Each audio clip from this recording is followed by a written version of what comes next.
Honorable Speaker, I wish to draw your attention, Honorable Speaker, to a stranger who is sitting in the House. Order, members. Order. Who is the stranger? Honorable Speaker, you have severally issued rulings about the manner in which people must dress themselves. Those rules form part of the tradition of this House. If I look at the Speaker's panel, including yourself, you are dressed in a collar. Is it in order that the member for Embakasi East walks and sits into a house dressed as if he were the Speaker, save for your gown? Honorable Speaker, we do need guidance as to whether this forms part of the proper dressing code of this House.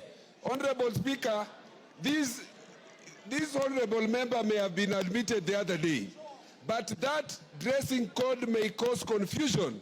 I may be forced to go and bring my collar and dress as much, and therefore I ask Honorable Speaker to give guidance as to whether the honorable member for Embakasi East is improperly dressed. I thank you. Order. Order, members. Order. Order.